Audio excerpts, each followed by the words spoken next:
Assalamualaikum warahmatullahi wabarakatuh. Perkenalkan, nama saya Findra Indra Purba. Saya dengan NIM 250201021.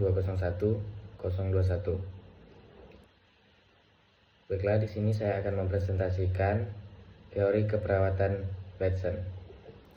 Sebelum kita mengetahui teori keperawatan Watson, lebih baik kita mengenal siapa Watson ini sebenarnya.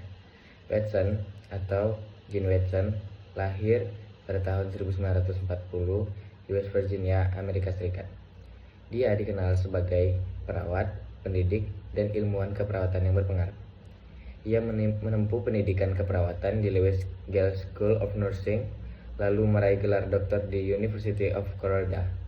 Pada tahun 1979, ia memperkenalkan Theory of Human Caring yang menekankan bahwa inti keperawatan adalah caring, yaitu hubungan transpersonal antara perawat dan pasien yang mencakup aspek fisik, emosional, sosial, dan spiritual.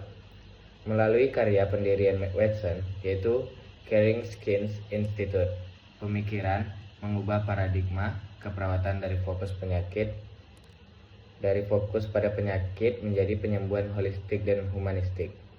Berikut adalah konsep utama teori Watson. Teori Human Caring Jean Watson menekankan caring sebagai inti keperawatan, melihat manusia secara holistik dan berfokus kepada penyembuhan yang bermakna serta menjaga martabat pasien. Nah, berikut ini adalah poin konsep utamanya. Yang pertama, caring itu inti keperawatan. Yang kedua, hubungan dekat dan empati. Yang ketiga, manusia dilihat utuh. Yang keempat, sehat itu seimbang. Yang kelima, lingkungan yang baik. Yang keenam, perawat itu ilmu dan seni. Nah, baiklah, di sini ada proses caring transpersonal. Yang pertama, kehadiran penuh perawat. Perawat hadir sepenuhnya dalam interaksi, mendengarkan dengan perhatian dan memberi waktu khusus untuk pasien. Yang kedua, hubungan mendalam dan empati. Perawat memahami perasaan pasien, merasakan apa yang dialami, dan menunjukkan kepedulian tulus. Yang ketiga, dukungan fisik, emosional, dan spiritual. Tidak hanya membantu kebutuhan medis, tapi juga memberikan dorongan mental dan pengetahuan spiritual. Yang keempat, itu membangun rasa percaya melalui sikap konsisten, jujur, ramah. Pasien merasa aman dan dihargai jika kita melakukan sikap-sikap tersebut. Penerapan teori keperawatan Watson ini dalam praktik keperawatan yaitu mendengarkan pasien dengan empati. Nah, perawat duduk menemani pasien yang cemas sebelum operasi dan memberikan kesempatan bercerita tanpa menghakimi. Nah, jadi kita harus bisa merasakan apa yang pasien rasakan dan kita membantu menenangkannya, bukan malah ikut panik. Nah, yang kedua, memberikan dukungan spiritual. Seperti kita tanya agamanya apa, kita mendampingi mereka berdoa sebelum melaksanakan operasi, atau memanggil tokoh agama mereka tersebut atau pasien tersebut. Yang ketiga, menghargai budaya pasien. Nah, menyesuaikan cara komunikasi atau perawat sesuai dengan kebiasaan dan nilai keluarga pasien.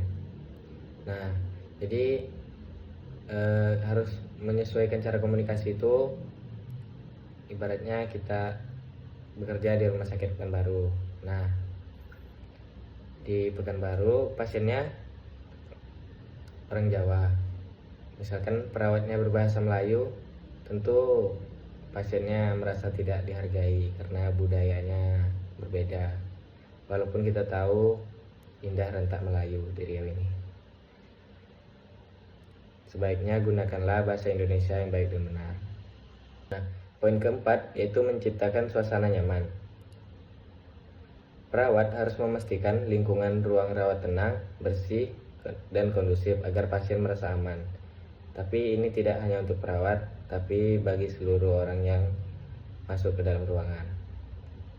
Nah, yang kelima, memberi sentuhan penuh kasih.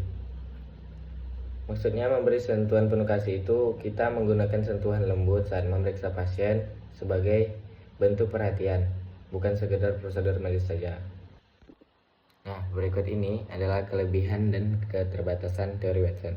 Yang pertama, manusiawi dan holistik. Yang kedua, fokus pada caring. Yang ketiga, meningkatkan hubungan perawat dan pasien. Yang keempat, relevan di berbagai kondisi. Yang kelima, mendukung kualitas pelayanan. Nah, berikut ini adalah keterbatasannya. Itu sulit diukur secara objektif karena banyak aspek bersifat emosional dan spiritual. Yang kedua, butuh waktu lebih lama sehingga kurang praktis di rumah sakit yang sibuk. Yang ketiga, membutuhkan tenaga dan komitmen tinggi dari perawat.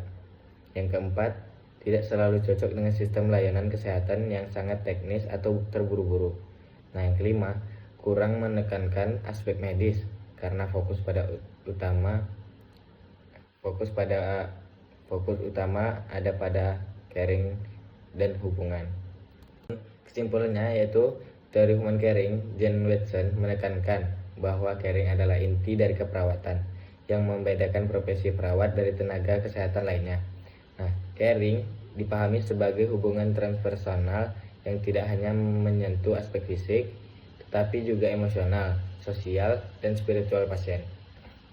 Melalui pendekatan holistik, teori ini mengajarkan bahwa manusia adalah kesatuan tubuh, pikiran, dan jiwa yang harus dihargai martabatnya dalam setiap pengalaman sehat maupun sakit.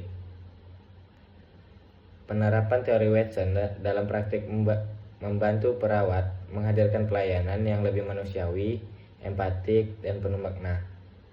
Meskipun memiliki keterbatasan dalam pengukuran dan penerapan di lingkungan yang sibuk, teori ini tetap relevan untuk meningkatkan kualitas keperawatan dengan menggabungkan ilmu dan seni dalam praktik. Teori Watson memperkuat peran perawat sebagai fasilitator penyembuhan yang peduli terhadap keseimbangan dan harmoni kehidupan pasien. Keperawatan sejati hadir ketika perawat mampu memberikan makna dalam setiap sentuhan caring. Baiklah, sekian presentasi dari saya. Apabila ada salah kata, mohon dimaafkan. Baiklah, wabillahi taufiq wal hidayah. Assalamualaikum warahmatullahi wabarakatuh.